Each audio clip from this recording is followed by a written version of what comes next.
Será que fazendo uma viagem no tempo podemos notar avanços das liberdades individuais e traçar um mapa ou uma rota de como a liberdade continuará avançando? Descobriremos isso ao longo desse vídeo. Bem-vindos ao Amorismo. O padrão de vida no século XVIII, além de deplorável tanto em qualidade quanto em liberdade, era baseado totalmente em um regime escravagista. E de acordo com cartas, achados e documentações históricas, vemos que brancos, negros, índios, asiáticos e praticamente ou todos os povos tiveram seus povos como senhor de escravo ou propriamente escravos. Onde observamos que no mínimo milhões de pessoas foram privadas de suas liberdades e direitos humanos mais básicos. Relatos de segregação, onde mesmo senhores de escravos que eram negros ou não eram ou branco, eram tratados como inferiores e não tinham acesso às mesmas igrejas ou escolas, assim como outros espaços públicos. Casos de violência sexual, tanto com escravos e escravas, como com mulheres livres que viviam no campo, as famosas camponesas.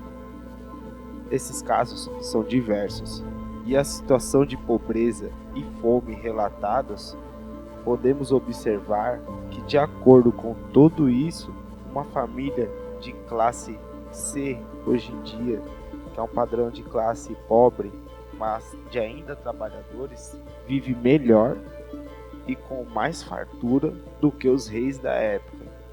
Então imagine uma pessoa pobre nesse período, que além de tudo vivia sem nenhuma estrutura de saneamento básico. A liberdade era praticamente nula. Ainda que você fosse um senhor de escravos, pela falta de acesso a diversos recursos, haviam inúmeras limitações de liberdade, pois até os custos de viagem eram restritivos, mesmo para os mais ricos. Há quem ache a monarquia mais viável que a democracia. Agora eu nem tenho interesse em entrar nesse tipo de questão, mas acho que para a liberdade pode ser um dos piores regimes, pois o rei pode ser um maluco que implemente um reinado forte e aí adeus liberdade. Já no século XIX, vemos o aumento das liberdades, primeiro com a abolição da escravidão em diversos países, como o Reino Unido, Estados Unidos e Brasil, e começaram assim os primeiros movimentos visando os direitos humanos. E apesar de eu ainda não achar o melhor do mundo, o surgimento das primeiras democracias trouxeram à tona o aumento das liberdades.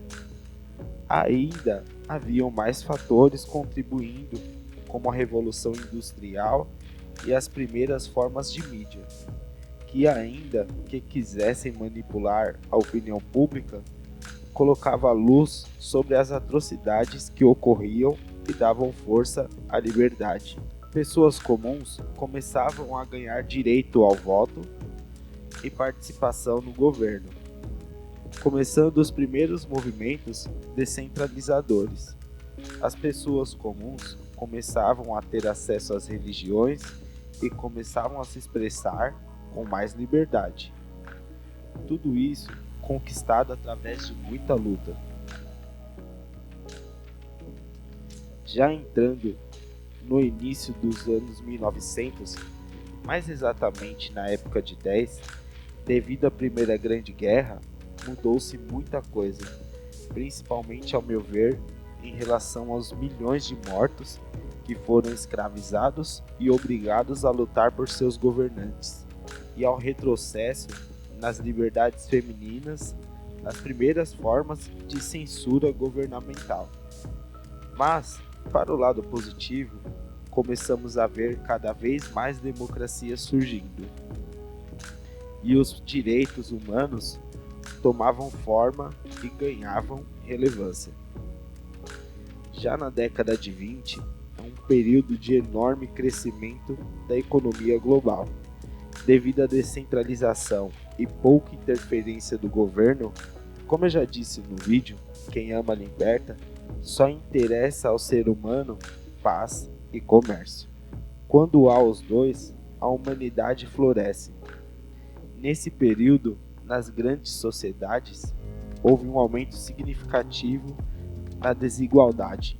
Porém, essa desigualdade é mais devido ao fato das pessoas ricas ficarem ainda mais ricas, porque mesmo os pobres nessa época viviam melhor do que em grande parte da história. Há também um grande mito sobre riqueza e pobreza, porque o livre mercado produz desigualdade sim, mas o governo só produz miséria absoluta. Tanto que na década de 20, vemos surgir as primeiras instabilidades políticas, como a ascensão fascista na Europa e a Guerra Civil Russa, contribuindo para o aumento da violência no mundo, espalhando a miséria. Após o crash de 29, a década de 30 vem com muitas instabilidades no governo e muita divisão política. Nessa época, podemos observar que toda forma centralizada de poder causa divisão, guerra e violência, onde apenas os pobres vão para morrer na linha de frente.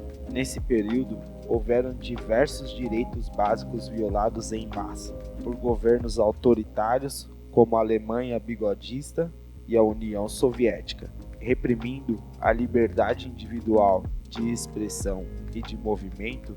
Ainda que o padrão fosse melhor do que no século XIX, a situação indicava piora na liberdade, revelando a máxima: o governo forte deixa o povo fraco.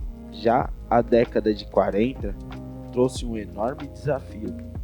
Com a Segunda Grande Guerra terminando, levaram a diversas mudanças nas leis e costumes, visando alcançar a paz, como a Declaração Universal dos Direitos Humanos, mas trouxe um dos maiores retrocessos de toda a história. Graças ao Bigodinho, foram implementados os primeiros sistemas de visto, restringindo a liberdade geográfica, e, ao meu ver, uma das piores liberdades, pois só visa beneficiar os mais ricos, porque esse custo limita os pobres a viverem em um país pobre para o resto de toda a sua vida. Eu quero falar mais sobre isso num vídeo à parte. Já na década de 50, vemos um novo crescimento da economia, com paz e comércio. Enquanto a União Soviética aumentava sua militarização, ao invés de abrir o comércio, e durante todas essas décadas, vimos cada vez mais a descentralização da mídia e o favorecimento da liberdade de expressão. E cada vez mais vemos os pobres saindo do estado de miséria completa. Agora, nos anos 60, vemos novamente os Estados Unidos querendo demonstrar a sua força, invadindo o Vietnã, causando diversos protestos e aumentando o extremismo político. Ainda assim, vemos por conta desses protestos, e já com a grande mídia da forma como conhecemos hoje, provando a força da liberdade de expressão. E com isso surgiu o grande inimigo atual, os movimentos sociais de esquerda, que na época era um movimento muito justo e com pautas relevantes, que vem cada vez mais provando o ponto de que todo oprimido sonha em virar um opressor, já que nos tempos atuais vemos esses movimentos desvirtuados e lutando contra as liberdades individuais e direitos humanos básicos. Já na década de 70, a Guerra Fria se inicia com muita força, levando grande parte do mundo à fome, miséria e mortes, devido a essa guerra, resultando na crise do petróleo. Porém, nesse período se intensificaram ainda mais os movimentos revolucionários, que, usando os movimentos sociais como escudo, tomaram diversas frentes em sua luta contra o capitalismo, dizendo lutar contra a desigualdade, e todos os países dominados pelos revolucionários deram lugar da desigualdade capitalista para a fome e miséria absoluta do comunismo. Já nessa época, frente aos movimentos revolucionários, que sempre trataram os movimentos LGBT como aberrações capitalistas, surgem os primeiros movimentos no sentido oposto, principalmente nos países capitalistas, para defender os direitos LGBT. Com o fim da Guerra Fria e o comunismo praticamente derretendo na Europa, entramos na década de 80, com o mundo se globalizando e trazendo com isso mais liberdade e avanço, graças à troca de informações já tomando um padrão mais amplo, mais global e mais descentralizado. Com informações de pessoas em todo o mundo, o que acontecia no Brasil tinha chance de chegar no outro lado do oceano, devido ao amplo acesso aos telefones, e no fim dos anos 80, a liberdade ainda ganha mais um símbolo, a queda do Muro de Berlim, e levando os direitos humanos a um alcance ainda maior. E com isso, entramos nos anos 90, com cada vez mais países democráticos e capitalistas se desenvolvendo, mostrando potência, mostrando como o melhor caminho para a sociedade é sempre a paz e o comércio.